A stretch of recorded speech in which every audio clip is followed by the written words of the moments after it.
उत्तर प्रदेश में राज्यसभा चुनाव को लेकर भारतीय जनता पार्टी ने अपना अंकगणित सेट कर लिया है। समाजवादी पार्टी में सेंधमारी करने में भाजपा कामयाब होती दिख रही है। सोमवार की शाम डिनर डिप्लोमेसी के जरिए सपा अध्यक्ष अखिलेश यादव ने राज्यसभा का राजनीतिक गणित सेट करने की योजना तैयार की, लेकिन संजय सेठ अंकगणित को अपने पक्ष में करने में कामयाब होते दिख रहे हैं। दरअसल अखिलेश के डिनर से समाजवादी पार्टी के 8 विधायक नदारद रहे। दावे तो सबके एकजुट रहने के किए जा रहे हैं, लेकिन गौरीगंज विधायक राकेश प्रताप सिंह ने एनडीए उम्मीदवार संजय सेठ को वोट देने का ऐलान कर राजनीतिक पारा गरमा दिया है। राज्यसभा चुनाव की वोटिंग शुरू होने से पहले इस घोषणा ने अखिलेश यादव के सामने स्थिति विकट कर दी है। यूपी विधानसभा के तिलक हॉल में वोटिंग की प्रक्रिया शुरू हो गई है।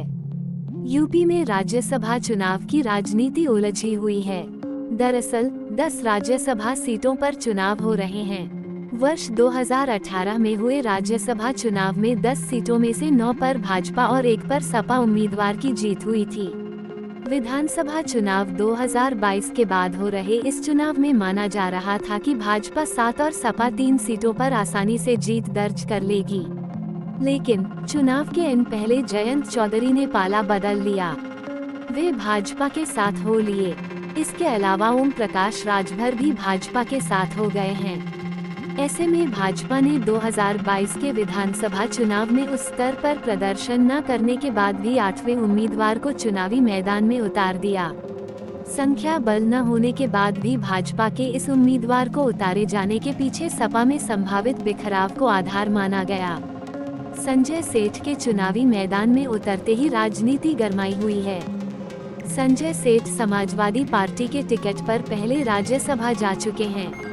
ऐसे में पार्टी में उनके चाहने वाले भी मौजूद हैं। पाला बदलकर भाजपा में आए, इसके बाद भी उनके कनेक्शन नेताओं से बने रहे हैं। ऐसे में संजय सेठ के चुनावी मैदान में उतरते ही सपा विधायक और अपना दल कमेरावादी नेता पल्लवी पटेल का पहला बयान सामने आया था। उन्होंने सपा अध्यक्ष अखिलेश यादव पर आलोक रंजन और जया बच्चन को चुनावी मैदान में उतारने को लेकर निशाना साधा। उन्होंने रंजन बच्चन के फेर में सपा की पीडी पॉलिटिक्स को हाशिए पर ले जाए जाने की बात कही।